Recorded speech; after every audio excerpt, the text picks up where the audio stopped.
Hi everyone, welcome back to my channel. I'm Rose and you're on with Blue Powder TV. Now Hogwarts Legacy has released some new gameplay and we get to see it right now.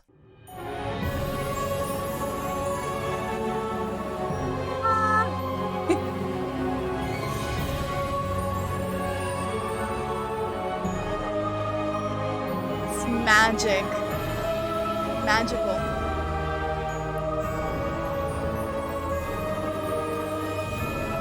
I can never get enough of this trailer, let me tell you. I've probably watched it over 50 times.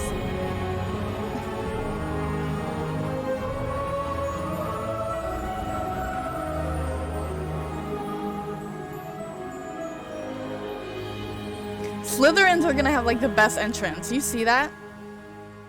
Hey everybody, welcome to the Hogwarts Legacy Gameplay Showcase. I'm Chandler Wood, Community Manager here at Avalanche Software, and I'm honored to introduce you to our panel today. First up, we have community guest host, Ben Snow. Oh my god, I can't believe this is happening. Thank you so much for having me. He's so excited. And from the Avalanche team, we have Game Director Alan Tu. Hello everybody. And Systems Designer Mackenzie Toner. Hi. And finally, just off screen capturing gameplay for us, Andrew Coram. Today we'll be giving you a taste of the open world via Broom Flight, a deeper look. I just want to say real quick, I'm so upset that I could not get my hands on the collector's edition. So whoever has one, kudos to you. And how much are you willing to sell it for? And hopefully something that won't break my wallet. Okay, let's go. Combat using the Dark Arts Battle Arena, and a look at your personalizable home within Hogwarts, the Room of Requirement, where we may even see some beasts. And we're starting right where we left off in our last gameplay showcase, just the outside outfits Hogwarts, are so cute. which I love that you can walk out of the castle after walking through everything and then just come out here and take off on your broom out into the open world. And Alan, I know that's something that you particularly like about Hogwarts Legacy too. Yeah, I'm a big fan of just being able to hop on the broom and go anywhere. There's something about kind of like the sensation of everything being open to you, and just I love the proximity that I can get to things. I love flying close to the ground, and I kind of wanted to talk about it just because I feel like the brooms are fun for me, not just because of. Let's just take a second because I don't believe flying before looked anything like this. I feel like this looks really smooth and like it's gonna be very aesthetically pleasing, just like in general, to travel through the grounds, and it's so expansive. It looks amazing. All those feelings of exhilaration, but because they're not just I have a broom and it's done. I actually kind of like some of the mechanics in it. So you see in the lower right there's a meter there, and occasionally as Andrew's kind of flying up or flying down, you might notice it draining or not. And this isn't the present day where all the broom technology is well known and advanced and everything that we know and love. This is an earlier time where they're still trying to figure out, we're not at the 3000 yet, we're at the 11. So. Oh my goodness, I'm just so speechless right now because this is just so beautiful. The world just looks so. By the way, that's the broom, me is that, too. Like I'm so excited. Or can you upgrade that broom to go faster?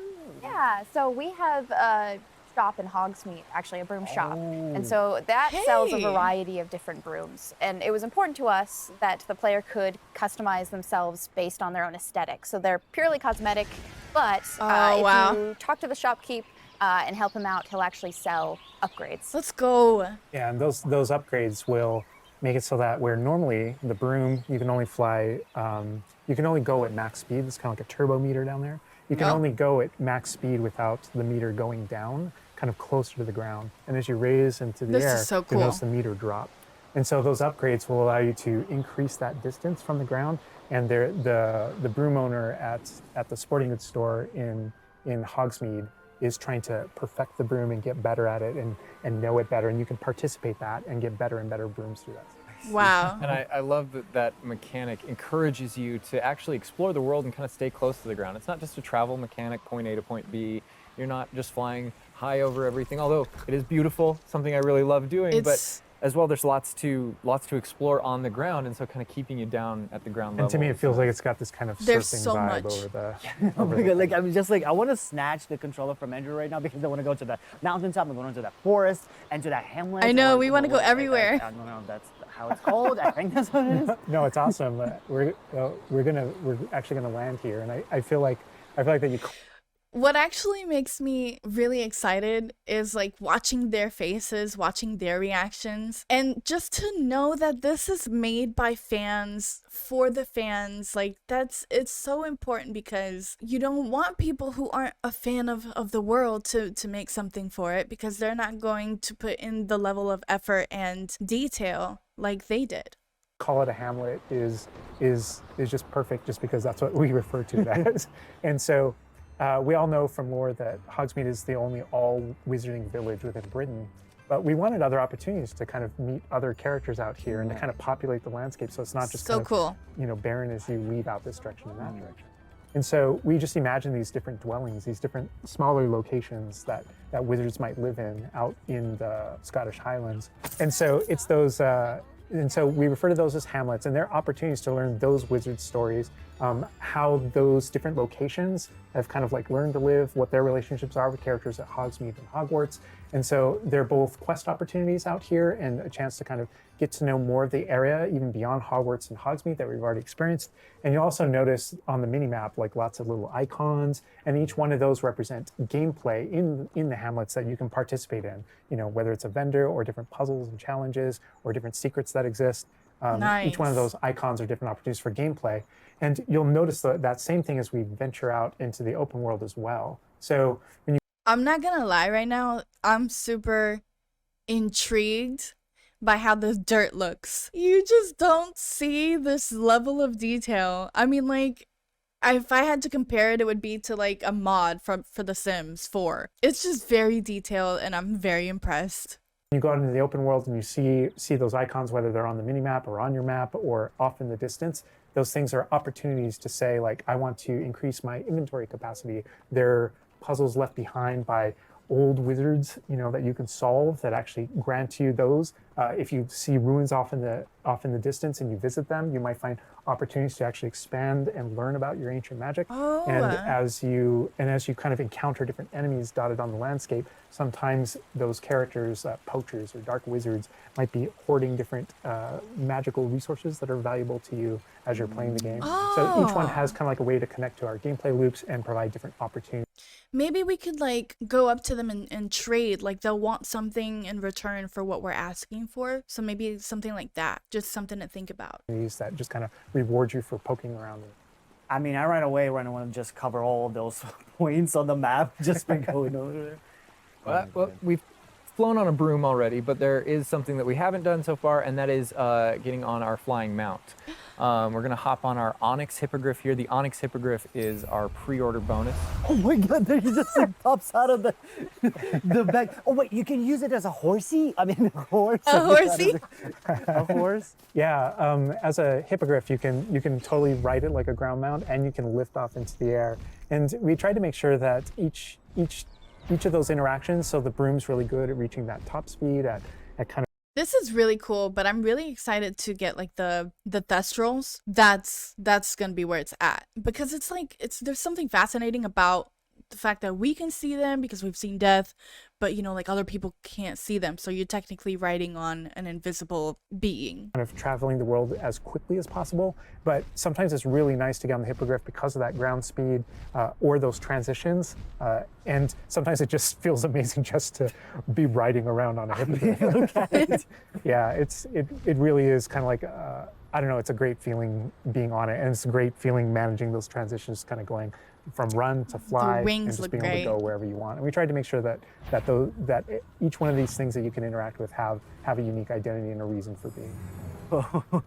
And oh my god, like I see like different like areas, like a swampy area. By the way, can you go to like entire map anywhere you go? Or there are regions that are like locked from you? Yeah, or, as soon as there's kind of a moment where the world kind of opens up to you outside of Hogwarts as a student, and right from that moment, early on in the game, you can go wherever you want. And so Wow. you might find more difficult challenges in different areas, and you'll see different spots as Andrew's moving around, like you mentioned the swamp. But This is we so have got like a expansive. coast, and we've got different types of environments out in the world just to kind of pepper your experience, reward you for exploring, keep things fresh. All those things exist as we're moving around. So cool. And I love that windmill. It's like so rustic. Like I keep forgetting that this is like I like that they say that they'll reward you for exploring, because that just means that there's just such an expanse to this world. And that's one of my concerns, was like that we weren't going to be able to explore enough, or there was going to be a lot of beauty to it, but there wasn't going to be enough. And I feel like I'm getting more excited knowing that there is more to discover. Like 1800s, the Wizarding World we've never really seen before. Like it feels so authentic, like it's part of it. Yeah, I love this vista too, and I'm gonna have Andrew stop here. We're gonna use a bit of dev magic to change the seasons. Actually, I want you to see what this world looks like, covered in snow. Yes, yes, yes, please. I love snow. Oh, baby. They're so silly. Oh my God, this is so beautiful. Oh my goodness. Wow. This is so pretty. Okay, it looks so realistic. Oh my God, it changes the landscape like completely. Oh my God, does it have Wow. like actual like gameplay impact, like impact on the gameplay, or does it like it's just the weather of Scotland? Yeah, we use it. We really That looks phenomenal. There's something so magical about snow. use it as a narrative marker through the game. So as you're progressing through your main storyline, it was important for us to kind of like have those moments that kind of felt like when you're reading the books or watching the movies, where you'll see kind of like the title card winter, and now the landscape has changed, and you're really feeling that passage of time while you're a student, going through your year at Hogwarts. And I think we wanted to duplicate that. And for me, it's really fun that it's not just on the outside, which I agree. I think it looked really beautiful. But within the school as well. So there are moments like when it reaches certain holidays or things like that, where Hogsmeade reacts to holidays. I'm just thinking about, like, you're having a hard day at work, you come home, you get on Hogwarts Legacy, and you start flying through the world. And just kind of like how therapeutic that can be, like just the possibility for it. And the school reacts to holidays, and you see the decorations around those environments change. That really helped just kind of make me feel like I'm there. Right. Yeah. And it's not just for the seasons, those kind of vibe things. Like we have a day-night cycle, and that day-night cycle, even though similarly, like it's largely about vibe, when you go into Hogsmeade in the evening, there's less characters there. Around the school, you'll notice it kind of dies down and quiets down just when there's just candlelight and students kind of like as you're walking through the halls. But in that day-night cycle is where we've kind of placed a few items where, whether or not you can collect them or whether or not you can interact with them that are a little bit restricted by the day-night cycle. Okay. And I love Andrew's flying up here, really high up on the hippogriff, and we're just looking at this view of Hogwarts in the distance. It's just absolutely beautiful. It's part of what I love really most is, about though. flying around in this game, whether it's on a hippogriff or on the broom. I mean, you talk about going anywhere and things that you can see in the distance, and that's one of my. I still can't get over, like, no matter, I play this so much, but I still can't get over the fact that I can see Hogwarts out there, and there's just something beautiful about knowing that all of the things inside of it, the classrooms, the students, the professors, all the places I can go, I can just fly my hippogriff, land in the courtyard, enter the front doors, and just walk, to the library, to class, or to greenhouse, or to my common room. That's it's all so convenient, contiguous, and just too. kind of like one space is still exciting to me after all this. I mean, I'm I'm speechless right now. It's just absolutely beautiful. It's just, oh my God. As much as we want to spend a lot more time out here just flying around, experiencing the world, I could watch think this all This day. is a great opportunity to switch over to combat. And last time we gave you kind of an intro to combat. This time we're going to really go a lot more of a deep dive on using the Dark Arts Battle Arena, which is part of our deluxe edition. Okay. All right, Andrew's got us in the Forbidden Forest, Oh, which I is where the Dark definitely Arts wanna Battle wear that Arena too. is. Which is part of the Deluxe and Digital Deluxe Edition. I love the way that the Dark Arts Battle Arena is actually part of the world. It's integrated into the world, so your experience is more immersive than just choosing an option from the main menu of the game or something like that. I'm kind of hoping they add more cosmetics as like DLC, or maybe like in-shop purchases. I'm gonna go to the Forbidden Forest. Exactly. There are many reasons to go to the Forbidden Forest, but he's also wearing the Dark Arts cosmetic set, and here he's pulling out the Thestral, which is Oh, yay! part of that Dark Arts pack from the Deluxe and Digital Deluxe edition. So we're going full Dark Arts They're here. so cute. That's good. That's what I like going down. But I like this this battle arena. It is a great place to show off really combat in a big way because it unlocks some interesting abilities for you and allows you to really play around with combat in a deep way. And is this like the only arena like this in the game where you can like practice? And Yeah, do... so in the base game we have 2 combat arenas normally, so everyone has access to those. And each of the combat arenas are an opportunity to kind of just go through a difficult combat challenge. This is fight so multiple ways like mysterious. In order to earn a different cosmetic for your character and add that to your collection. In the case of that's no different than the Dark Arts Battle Arena. That's also true, the combat arena. But one of the things that we're excited about in the Dark Arts Battle Arena that people can do is you come in preloaded with different abilities. So the Unforgivable Curses are something that everyone's going to have access to through the base game and going to be able to earn. Good. And they can make choices in order to kind of like add that to their repertoire. And they can also commit to that down with certain talents and things like that. Right. When you play the Dark Arts Combat Arena, you actually have access to all those things as kind of like a way to test them all. Nice. And so it's a chance to kind of like tour and play with the Dark Arts So you get and to decide practice, whether too. or not that is a path that you kind of want to go down. But yeah, everyone has the same ability to explore. Let's just take a second and appreciate the fact that they blurred everything out so that not everything is spoiled. Really, really grateful for that. Thank you. Explore the Dark Arts. This is just kind of like a way of previewing. And again, a great place for us to show off combat in general. So I think we're gonna jump in here. Andrew's gonna start battling, and we can start talking about everything you're Let's seeing on the whoop screen. some butt. All right. Oh, they just Oh my the God. cadavers right away. Oh my God. Wow. We're starting off strong. Oh And my that's God. what it looks like, Was too. that Kujil? Oh my God. That's so cool. Yeah, so that you'll notice right away, like when we used Avada Kedavra, that guy's health bar went from instant Okay. to 0. Combo and we it really up. are trying to. I don't honor the even way know Avada what Kedavra spells they're works in the using. game, It just even looks in some pretty crazy. extreme situations. You'll notice that like the meter takes up a lot longer to Yeah, a little kind of cooldown. build up as a way to kind of deal with its Okay. extreme power, just so that it's still fun to use. And then there's some ways that we'll probably talk about to adjust that. But I don't know. I don't know if there are things on the screen that you just have questions about. Well, like I see like little blue things pop up from Yeah. the enemies. Also, before like that sign, well, it's like so in the community we call it the ancient. If you notice in like this corner right here, it'll tell you like little quests and things to do. I like that. It's motivating. It says use a main drake against an enemy. So it's like it just motivates you to want to do those things. I hope like there's some rewards at the end. Oh, that's so As your cool. abilities in the game keep growing, It's like and your you finishing become move. exposed to some of the secrets about your own kind of mystery and your own abilities. You start unlocking new powers. So one of those powers, you'll see the R1 button appearing throughout the game. That's an ancient magic throw, we call it, that allows you to kind of like draw an object to you and fling it at an enemy. Okay. Okay. But whenever you see the R1 or the L1 plus R1 appear over somebody's head, that's Oh, there's an ability different to waves. cast a very devastating and powerful ancient magic spell. Oh. I to wonder do a how ton of far it damage goes. against the character. I see. And the way that manifests itself depends on the type of enemy that you're fighting. That And you'll shielding see a spell is wide probably gonna variety be of my enemies in here most that are used. pressuring the player in different ways. You'll notice there's abilities that kind of bubble up under the player as he's fighting that force him to move.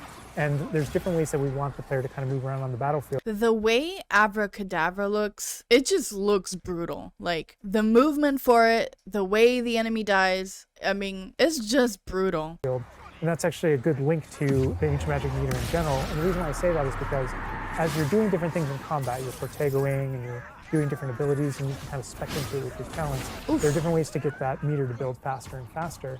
But one of the most effective base Whoa, ways to I don't build know up what that meter was. fast, that way you can launch these devastating attacks whenever you want to, is to actually perform combos. What are they so you see dropping? that combo appearing, and it's almost like your emotions are building. They're, like, and dropping then basically something that blue? builds up enough that you can attack someone. But as the combo meter builds up, at some point you strike someone and a piece of their magic kind of falls out of them. You'll see these blue Oh, orbs that's what it is. Okay. in the game world. and there's something that only you can see in the narrative, in the world. Wow. And it's another reason to move around on the battlefield. If you can go up and collect those things and suck them in, they give big jumps to that ancient magic meter. Oh. We're talking a That's lot about, really cool. about spells and magic here, but I think there's another huge component of combat, and that is the tools that you can bring to combat. So they're saying if you collect the orbs that the enemies are dropping on the ground, it like boosts this meter for like the ancient magic, which would have to be like this this diamond right here. This symbol is in reference to that ancient magic. So if it builds up, then you get to use it. As well to kind of change the way you play, and I think Mackenzie knows a lot about what's going on with the plants and potions. And so the tools are really interesting because they're basically like a prior investment. So you can bring the potions and the plants that you grow in the Room of Requirement to combat to essentially kind of help you defeat enemies a lot quicker and more efficiently. So some of the tools that you'll see here are like the rock skin potion. So that is something that basically covers your skin in this like rocky material that reduces the incoming damage that you're receiving. So Big boy. big enemies, hard-hitting enemies like trolls, that's super helpful. Oh my god, he's just destroying. The troll just collapsed from one of the cadavers. Obviously, we have the Wiggenweld potion as well. It's so which increases powerful, your health. too. And then we have the focus potion. So when Alan talks about having to balance Avada Kedavra with a long cooldown, because obviously it's an instant kill, one thing that you could do is brew a focus potion, and that will increase how quickly your cooldowns regain. Right. I'm down with that. There's just so much like versatility, like in Right. what the character is doing to the troll right now. Like he's just bouncing around the I know arena. the He's, troll like, is not- just having a and hard the troll makes him time. move around too. Looks like. And I love that our plants are violent. Yes, and so that's like when we were talking about the setup of the arena. You also have plants that you can fight with, and so we have things like the venomous tentacula that you can Oh, they put just down, and it actually popped like a out of the turret, ground, and it like- just kind of shoots enemies around the battlefield. That is so Okay, hold on. It's like Harry Potter meets what's the game with the pea shooters with Plants vs Zombies? So it's like that. That's pretty cool. cool. This is like a truly like Hufflepuffian way to approach the battle. Yes. No, that was super important to us, that there were these like multiple ways. And so you can see there's a ton of different things that you can use. The mandrake is one, so you can pull it out and it stuns with its like piercing cry these enemies in a radius. And another thing I want to call out that we're seeing on the side of the screen here is these dueling feats, which I love because They said that there's a Hufflepuffian way to like fight, so I'm wondering if there's like different things in the game that will adhere to your specific house and like how your house fights, essentially. I love anything that prompts me to play a game in a different way, a unique way. I don't want to get stuck in my style, you know? And so this is a way to, if you want to get stuck in your style, go for it. If you just want to blast people with spells, go for it. But we also want to have some things over here that may make you use certain plants or certain potions or Nice. block more or... Yeah, we mentioned the field guide challenges in the prior stream, and the field guide challenges, this is the way that the field guide manifests like challenges for you to do in combat.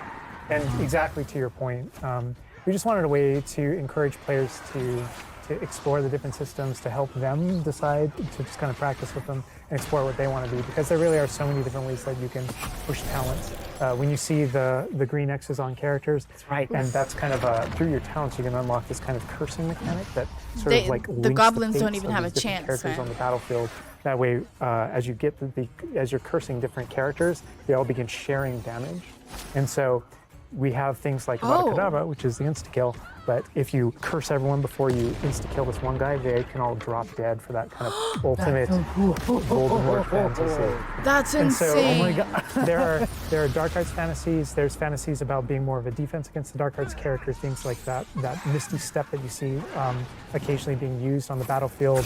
And we can also spec into our potions and plants to make them more powerful and more efficacious. So it's Wow. all about which type of player you feel like you are and whether or not you want to play with prep on the fly or with deliberation. Definitely prep. And those are all different Preparation for the That fight. is so cool because I like, can't it's, just like, go in I there see so blindfold. much like going on the stream, just so much complexity, and I want to just try it myself, like which style works best. I mean, I feel like it's the dark arts is going to be the easiest route, but You're that our ancient audience. magic, to be honest, feels like much more powerful than just the dark arts. Yeah. Right. And speaking of plants and potions, we're going to be putting the dark arts away, put those unforgivable curses away, and heading to the Room of Requirement, which is your home within Hogwarts, a personalizable space that actually has some utility as well, where you get to brew things and grow things and also care for some beasts. All right, Andrew's got us in the Room of Requirement, we kind of went casual mode on the outfit here, wearing a nice jumper. And I think that's a I can't wait to spend all of my time here. good jumping off point for the personalization of the space as well. Not just your character and the visuals of your character, but actually this space is a place that you can make your own. Yeah, it was super important to us that this space really did feel like your reflection as a wizard. So you can change the architecture in here. What? Different themes throughout, starkly different themes, to really just hammer home that this is yours. You Oh can my change- God! What? This is beautiful. That's we never insane. expected that to be. Oh my God. That's the thing is not only can you change the architecture here, but you can actually conjure That's little insane. objects into this space, as you can see. So there's like statues that you can do, and ornaments, and tables, and rugs, and just a bunch of little things that really This is like The Sims, but better. flesh out the space and bring it to life. Oh my God! Because like we had an idea that those places where you brew stuff, that's where you can change, but you can do all of this. Where do you even get this stuff? Like, there's a furniture store. Yeah, so we call them conjurations. And the conjuration recipes can be purchased at Tomes and Scrolls in Hogsmeade. But also, as you engage in different types of gameplay throughout the world, you'll be rewarded with different objects. That's so cool. And you change color. You can change the color, you can change the size of it, and Lord. you can place it basically anywhere. Oh my God! It's so tiny. The Sims, but It's better. like for Baby Niffler. And I love how the system too is designed. It's not mechanical; it's immersive, and so you get the magical effect of conjuring it in, and you're actually doing this in the world as your character. But the way you've blended like that gameplay with the immersive design. Wow, you could just get personalizing rid life. of God, like, everything. and I love the animation, how it like appears. You know, like it's not just like there. It's like it almost like it apparates. It is really quite beautiful, and that was the thing is we wanted that to look really nice because the magic in the wizarding world is Blown everywhere. away. It's physical, it's kinetic, and it's whimsical. We really wanted to nail that whimsy in this space. Another thing that I wanted to discuss is that not only can you like conjure things and you can change their look, but you can do that with the utility objects as well. So you can see that we have planting pots and potion stations, and you can change the look of those as Wow. well. And these are the areas where, as we had mentioned previously, you'll be growing your plants, you'll be brewing your potions. Right, right, That right, is right. so neat. So while you're also doing these like kind of nurturing based activities, this is also the space where you would bring your gear to be identified and gear to have like rates put on it, which I believe Alan can talk to. Oh. Yeah, we keep bringing up appearance and how it looks, and on a, like in the game you can look like anything you want to whenever you want to, but the player will be finding different types of gear that we call it as you progress through the game, and essentially we just know that clothes and different items in the wizarding world can have different magical properties. And as you explore and as you adventure and as you defeat enemies, you're going to be finding different pieces of gear that have different abilities, and that can That's help you really in your important. journey and are a major part of you kind of growing as a wizard and advancing as a That's wizard. so cool. And so, There's a huge list. and not all the time. Whenever you get a new piece of gear, you don't necessarily know exactly what it does. And so there is a station inside of the Room of Requirement that you can conjure. It's one of the first things you conjure, called an identification station, where you can actually bring that gear that you're uncertain about and learn what its abilities are. Right, yeah, that's so cool. And then as Wow. the space advances even further, and the space will eventually grow its own rooms, and you're going to get new recipes, like mechanics. So it's like, oh, I don't know what this is. Let's go find out. And it just tells you everything you need to know about it. He's talking about all these different things keep expanding, and as it expands, eventually you're going to earn what we see here, which is called a loom. And when you set up a loom, it's an ability to essentially customize exactly which magical properties are on your gear and take any piece of gear and adjust its properties and to tweak what it does. And I mentioned earlier that you can make anything look like anything. The collection of appearances, we call it, or cosmetics, we've been referring to it in this stream. Those types of things you can use, and you can apply a look to any other look. So if you just looking at the interface, it just looks very neat, put together. It doesn't have too many things going on where you're going to be confused about where to go. So I'm really liking that, really excited for it. get a piece of gear, you put it on, you look like that, but you can change it to look like whatever you want. That's so cool. And like you can just put some ability to the sweater, but then you can just swap that ability. Yep, and the appearances you can edit whenever you want in the gear screen. Yeah, and so you'll notice that the ingredients that are used to add traits and to upgrade your gear are based around beasts. So this is where we get into the beast care section, which is inside this vivario. Kind of bigger space on the inside idea. And so you can see here we have a couple of beasts out. We have a graphorn and a mooncalf and a niffler and a kneasel as well. So quite a variety. Oh my God, he's just like a big puppy. It's just like a whole nother world in there. I know, oh my God, they're together. Oh, that's so cute. They're adorable. And so part of beast care is petting them as well, but feeding them too. And so once you do those things, that's when they feel safe enough that they'll give you their magical ingredients. So mooncalf fur, niffler fur, etc. That can then be used in your gear.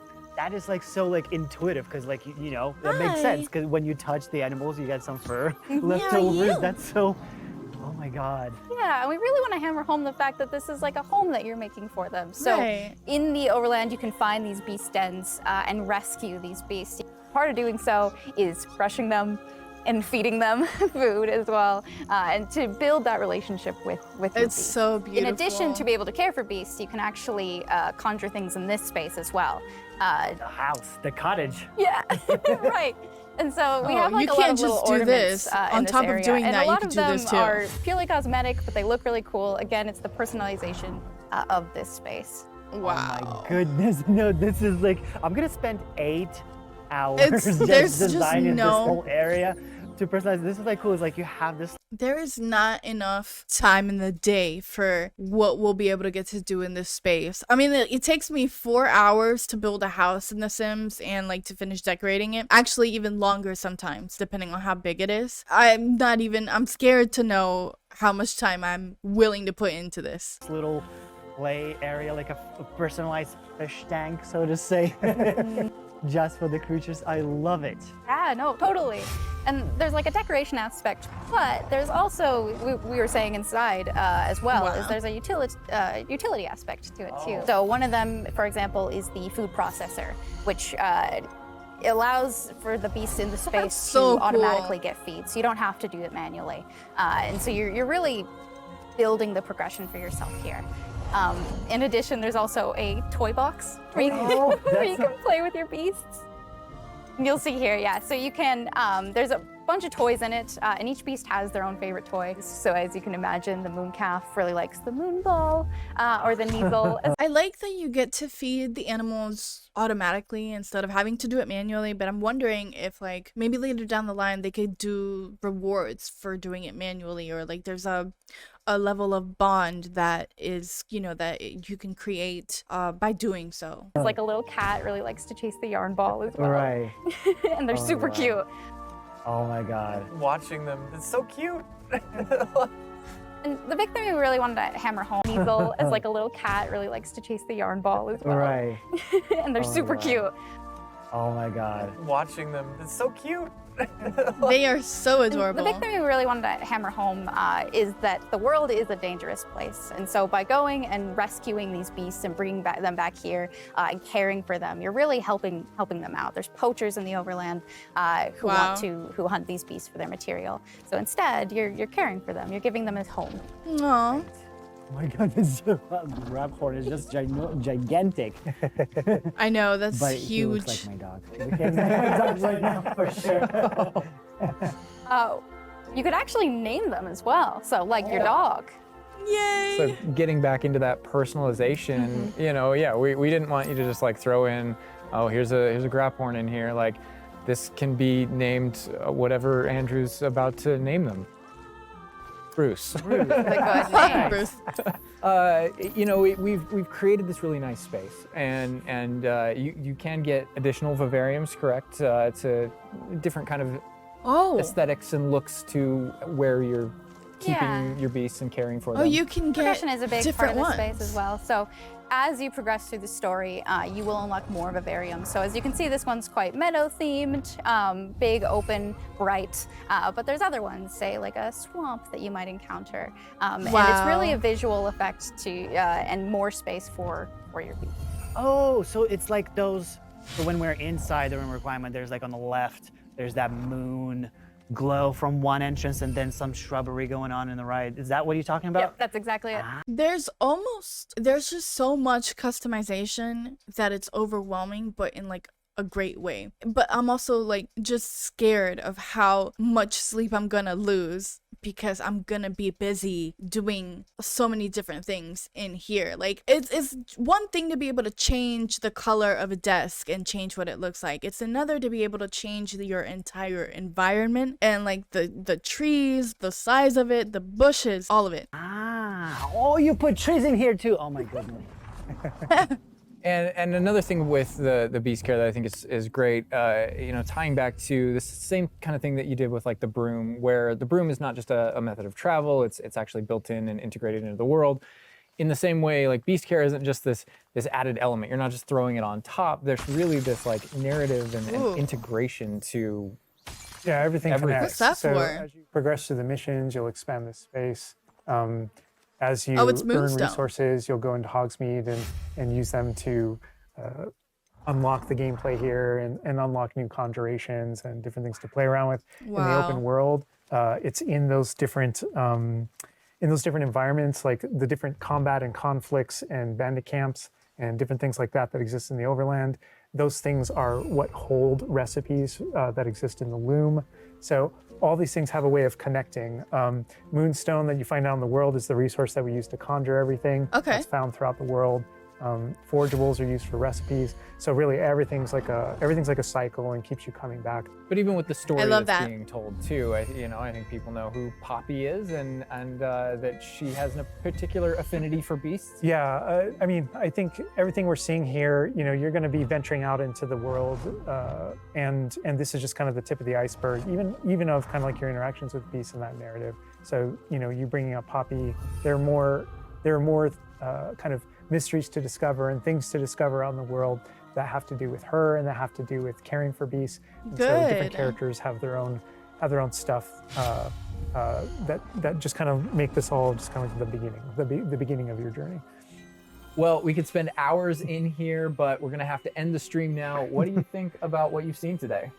I mean, I'm just so blown away by how beautiful it looks. The open Right. world seems so detailed, and there's so many things to do. And like the combat, we're gonna spend like 2 weeks or more just breaking it down by pieces. So he has a point. I feel like I'm definitely gonna need more than 2 weeks to finish this game. I mean, let's pretend for a minute that I'm actually not gonna sleep. That I'll just spend an entire week, maybe the first entire week, just playing this full on, full out. There's too much and it's overwhelming, but I'm so excited for it because this is the type of game that I feel like we haven't had, or at least that I haven't played. I mean, I haven't played anything like this before.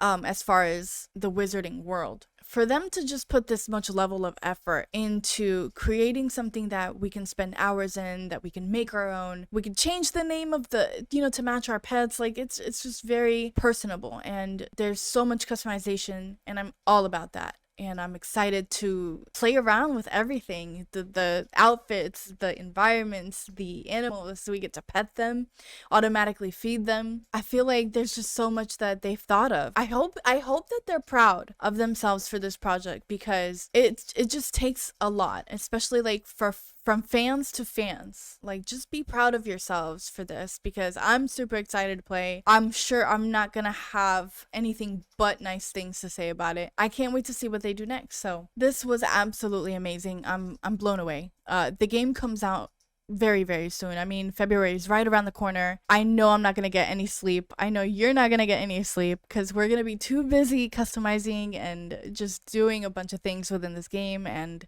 all of the quests that we get to do and all of the battles. I'm thrilled.